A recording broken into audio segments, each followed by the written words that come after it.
Selamat pagi murid-murid. Apa kabar semua hari ini? Cikgu harap murid-murid semua sehat.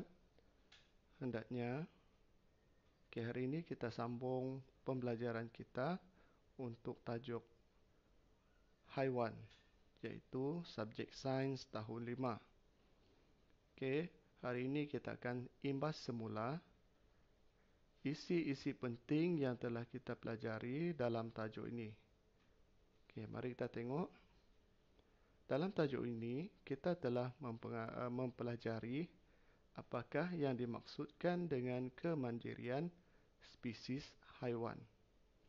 Kemandirian spesies haiwan ialah keupayaan haiwan untuk mengekalkan spesiesnya bagi mengelakkan kepupusan. Dalam tajuk ini juga, kita telah mempelajari ciri-ciri khas pada anggota badan dan tingkah laku khas untuk melindungi diri daripada musuh seperti yang berikut.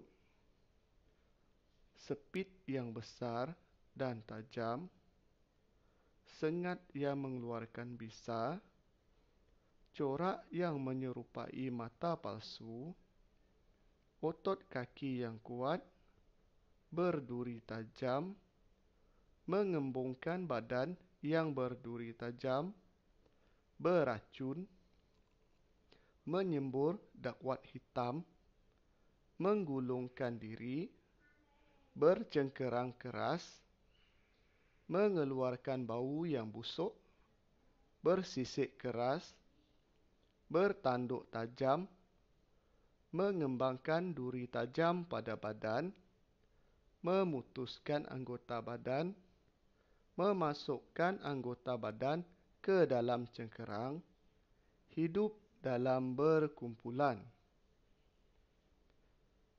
Dalam tajuk ini juga, kita telah mempelajari ciri-ciri khas pada haiwan, yang ada pada haiwan, pada anggota badannya dan tingkah laku khas untuk melindungi diri mereka daripada cuaca yang melampau.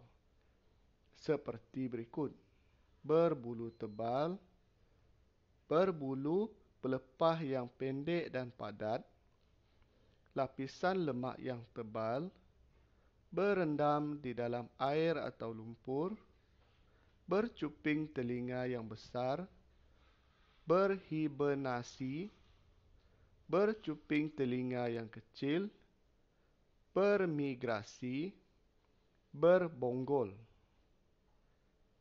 Dalam tajuk ini juga kita telah mempelajari bagaimana haiwan melindungi telurnya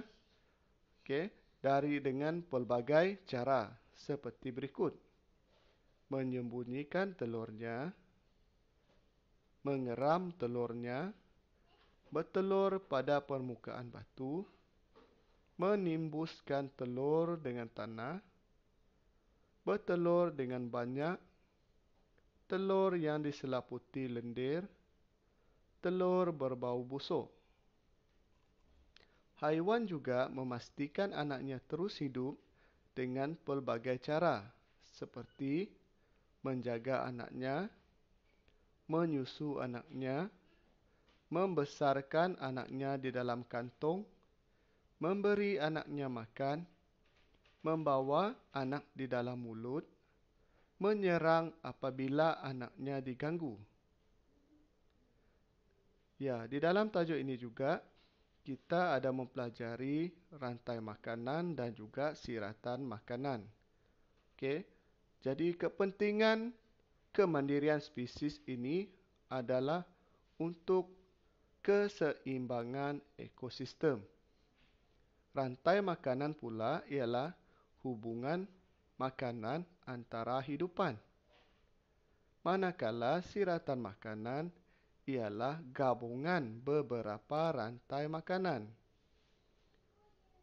Pengeluar di dalam sesuatu rantai makanan dan siratan makanan ialah hidupan yang dapat membuat makanannya sendiri dengan menjalankan proses fotosintesis seperti tumbuhan.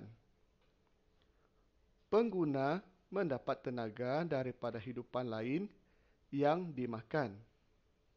Matahari pula ialah sumber tenaga utama dalam ekosistem. Keseimbangan ekosistem akan terjejas apabila berlaku perubahan populasi yang ketara dalam satu habitat. Jika berlaku perubahan populasi dalam siratan makanan di suatu habitat, haiwan akan kehilangan habitat semula jadi dan sumber makanan. Haiwan juga akan mati atau terpaksa berpindah ke tempat lain untuk mencari habitat yang baru. Ya murid-murid, itu adalah semua isi penting yang terdapat di dalam tajuk haiwan. Semoga kita berjumpa kembali pada video-video yang akan datang. Sekian, terima kasih. Selamat maju jaya.